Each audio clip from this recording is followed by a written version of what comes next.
मैं एक स्वस्थ अभिनेता हूँ। मैं एक स्वस्थ अभिनेत्री हूँ। मैं एक स्वस्थ अभिनेता हूँ। मैं एक स्वस्थ अभिनेता हूँ। मैं एक स्वस्थ अभिनेता हूँ।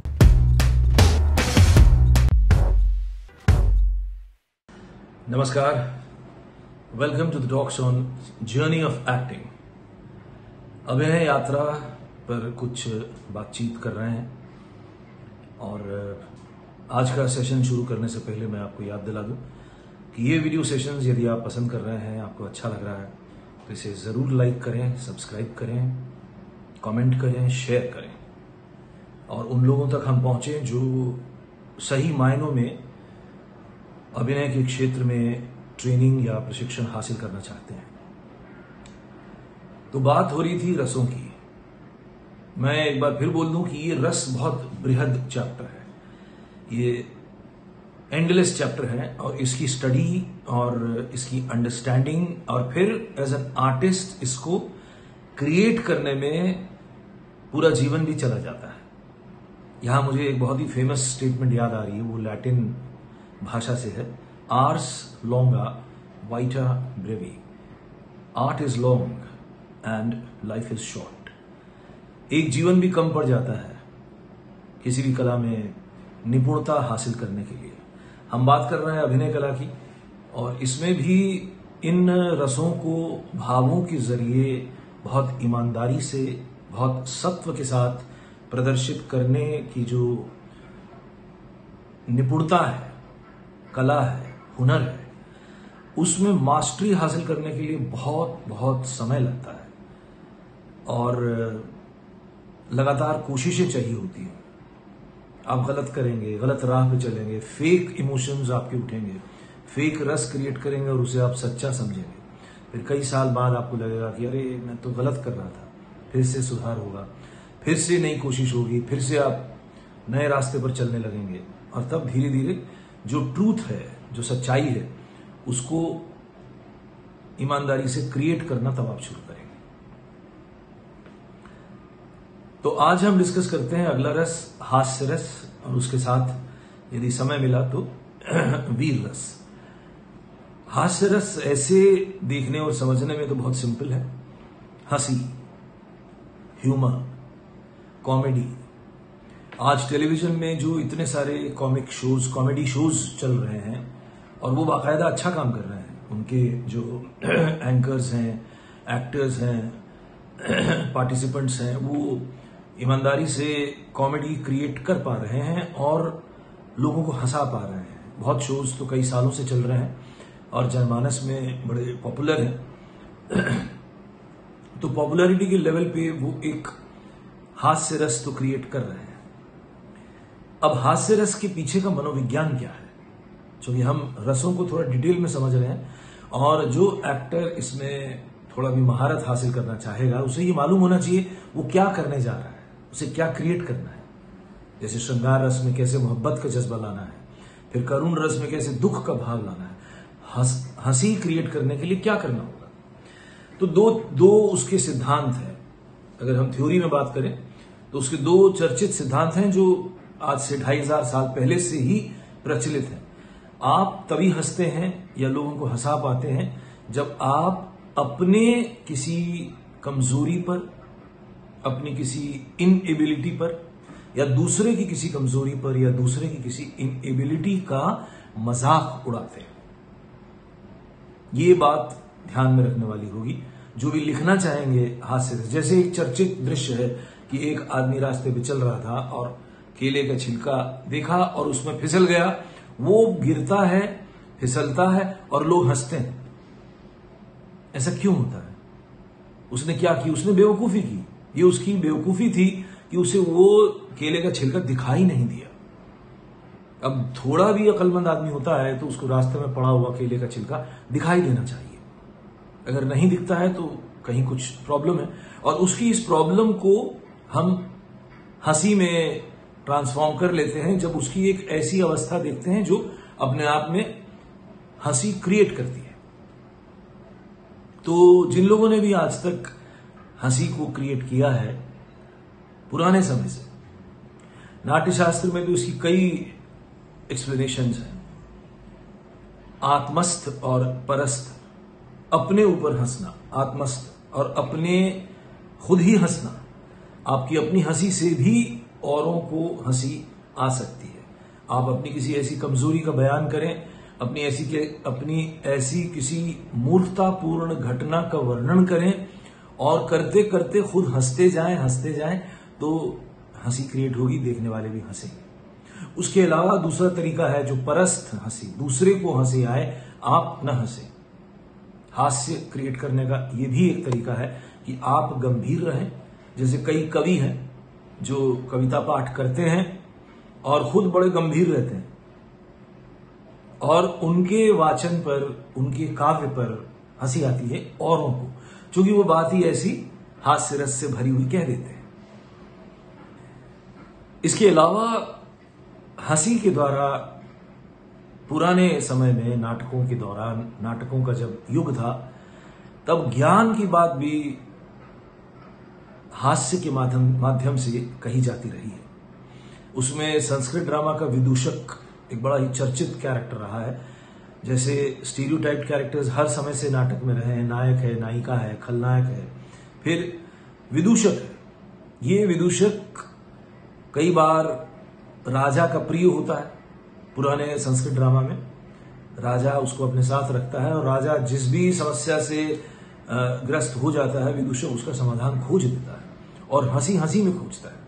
चाहे वो राजा के प्यार से जुड़ी हुई समस्या हो या राजा का अपने मंत्री और सेनापति के साथ होने वाले जो थोड़े बहुत क्लैशेस हैं उससे जुड़ी हुई समस्या हो, या फिर राजा के मन में फिलोसफिकल जगत से कुछ जानने की इच्छा हो, तो विदूषक बहुत आसानी से उसे हंसी के माध्यम से समझा देता है।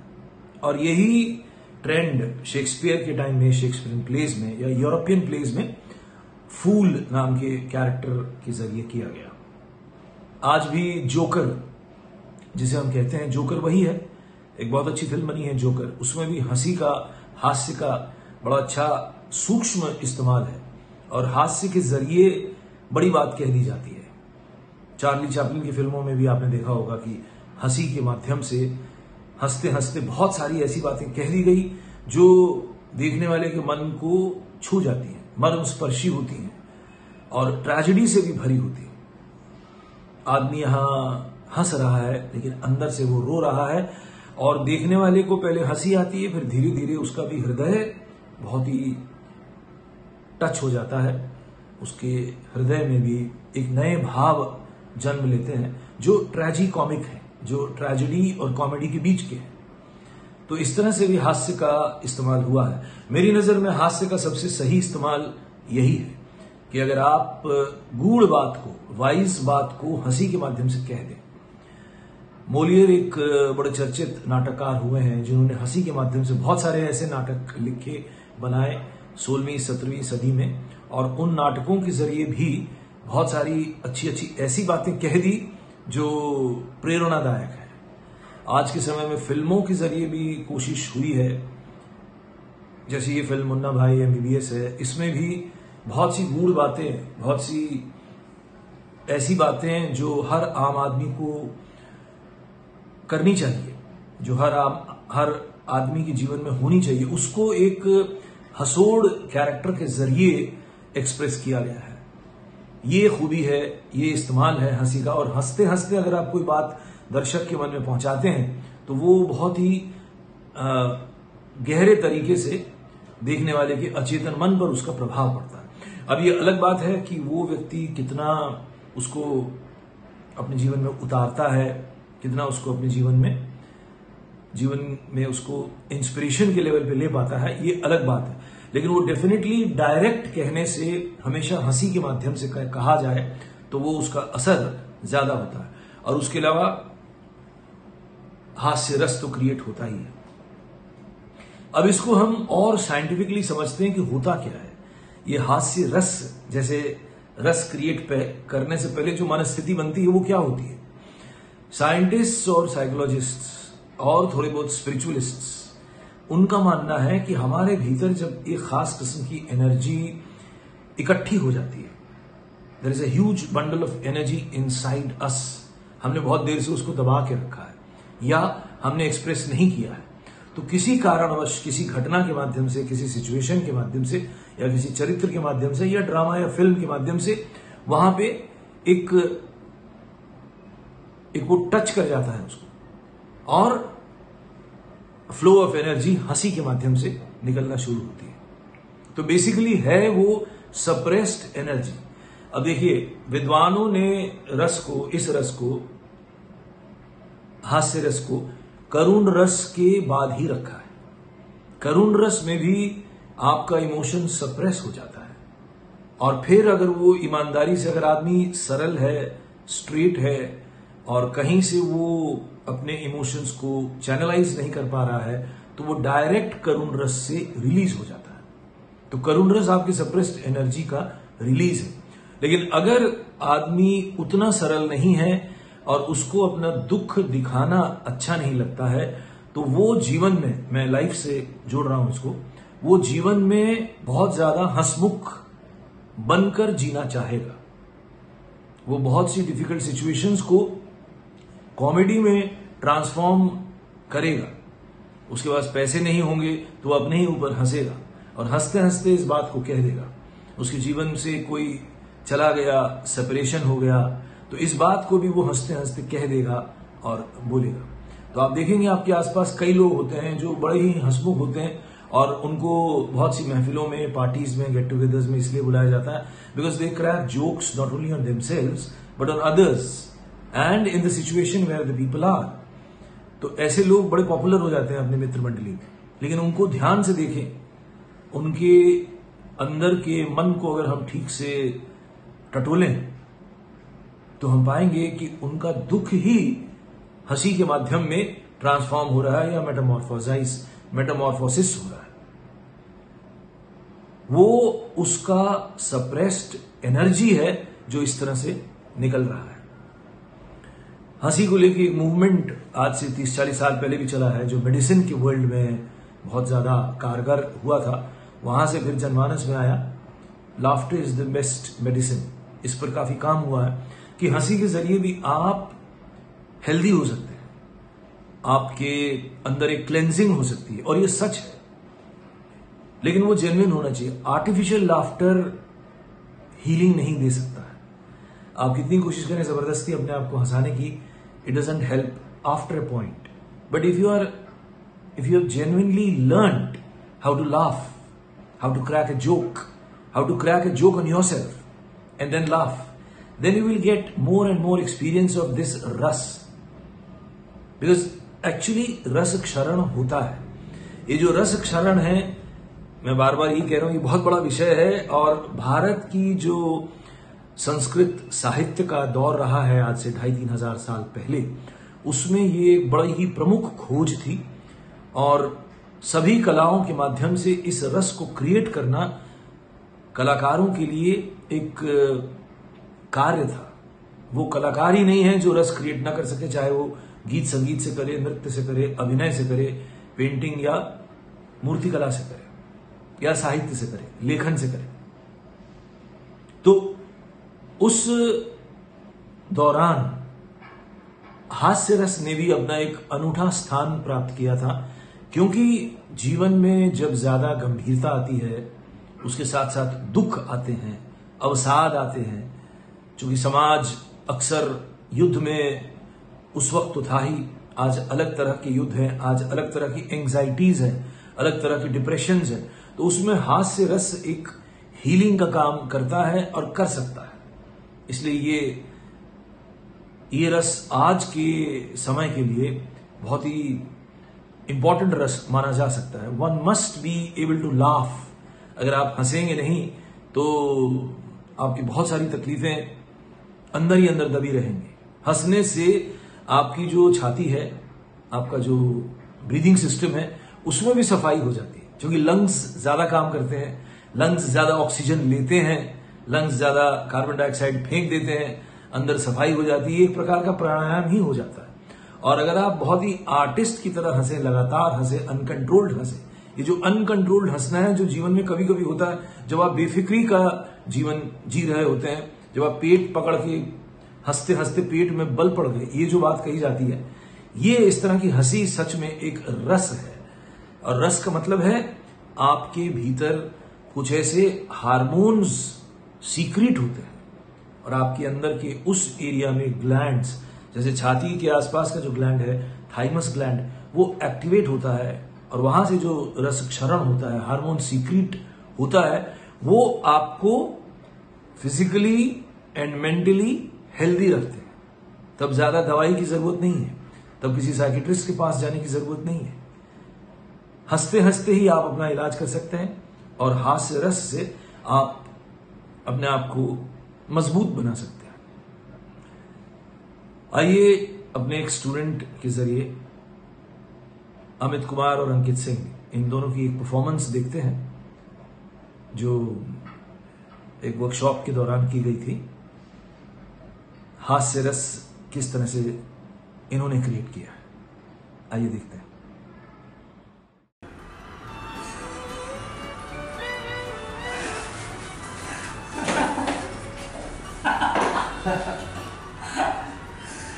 क्यों हंस रहे हैं? अरे बताना हुआ क्या है? बताता हूँ, थोड़ा दम तो ले लूं।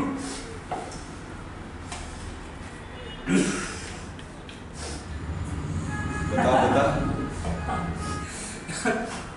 तो क्या हुआ, जैसे ही मैं बॉस के ऑफिस में आया, वैसे बाहर से तो उसका ऑफिस ठीक ठाक से ही लग रहा था, लेकिन अंदर उसने अपना ऑफिस क्या कमाल का सजाया था। अच्छा, उसने अपनी चेयर भी एक टेबल ऊपर उठा रखी थी, ऐसे वैसे ही जैसे राम के गुफा के अंदर की तस्वीर दिखाते थे, एकदम वैसे ही। और चेयर भी देखने में शाही जैसे लग रही थी। अच्छा, केबिन में प्रोडक्ट से लेकर उसने कुछ भी नहीं रखा था, बस खुद की बड़ी बड़ी तस्वीर लगा रखी थी। मैं जैसे ही ऑफिस में अंदर आया, बस मुझे बैठकर ऐसे देखता था और दांत दिखाते हुए मुस्कुरा रहा था। पता नहीं क्या चाह रहा था कि मैं उसके केबिन और उसके तस्वीरों की तारीफ करूं। मैंने तो नहीं की, मैं बस ऐसे एक गुड बॉय की तरह बैठा रहा और उसके बोलने का इंतजार करता रहा। फिर वो जो बोला भाई साहब बोलता ही गया। उसका ये ऑफिस, वो ऑफिस, यहाँ बिजनेस, वहाँ business, US, Canada, Germany, Brazil, France, Australia, उसकी ये गाड़ी, वो गाड़ी, बेंटली, मर्सिडीज, बीएमडब्ल्यू, फरारी, बड़ी बड़ी बकवास करता रहा। और पता क्या हुआ, इधर वो बड़ी बड़ी हाँक रहा था और बीच में प्यून आया और एक कप चाय टेबल पर रखकर चला गया। फनी लगा था, शाही कुर्सी, इतनी अच्छी ऑफिस, केबिन और टेबल पर एक कटिंग चाय। मैं बड़ी मुश्किल से अपनी हंसी रोक पा रहा था और ये उसने भी सेंस किया और इसी चक्कर में वो और बोलने लगा। किसी कॉन्फ्रेंस का किस्सा सुना रहा था कि कैसे उसकी स्पीच ने वहां के सारे क्लाइंट्स को इम्प्रेस कर दिया। अच्छा, फिर क्या हुआ, वो बोले जा रहा था और हिले जा रहा था और कुर्सी भी रही थी। उसको शायद पता था कि कुर्सी की टांग में कुछ प्रॉब्लम है, तो एक हाथ से नीचे कुर्सी की टांग को संभाल रहा था। तो उस टांग को संभालने के चक्कर में ऐसे टेढ़ा होकर बोले जा रहा था। कितना अजीब सा दिख रहा था। इसी बीच प्यून आया और बोला, सर अपनी नैनो को हटाना होगा। उसका चेहरा देखने लायक था। प्यून को गुस्से से देखा जा रहा था और मेरी तरफ मुस्कुराने की कोशिश कर रहा था। गुस्से से देखा जा रहा था और मेरी तरफ मुस्कुराने की कोशिश कर रहा था। गुस्सा मुस्कुराना और फिर गुस्से नीचे वो ऊपर मेज को धक्का लगा और पूरी चाय उसके ऊपर। मैं बड़े मुश्किल से एक्सक्यूज मी निकला, लेकिन रास्ते में मैं अपनी हंसी रोक नहीं पाया।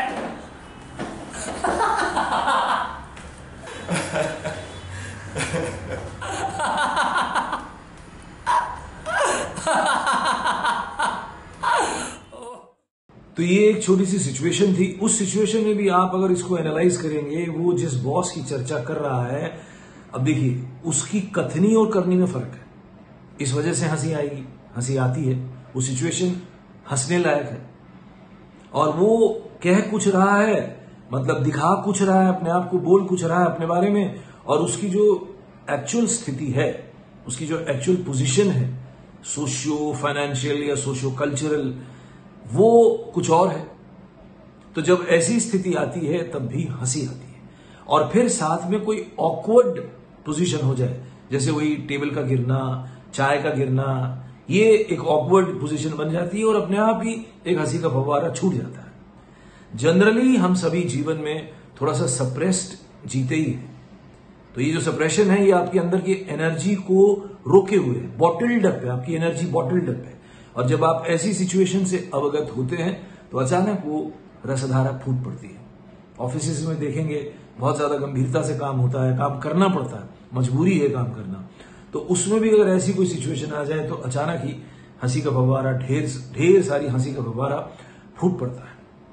मैंने कई बार ऐसे सीरियस ऑफिसर्स के बीच में वर्कशॉप किया जो बहुत ही सीरियसली 10 to 5 वाले काम, 10 to 5 वाला जॉब करते हैं, और उनके बीच 2 दिन की वर्कशॉप की तो उनके अंदर दबा हुआ सबसे ज्यादा जो एनर्जी थी वो थी हंसी की और गुस्से की।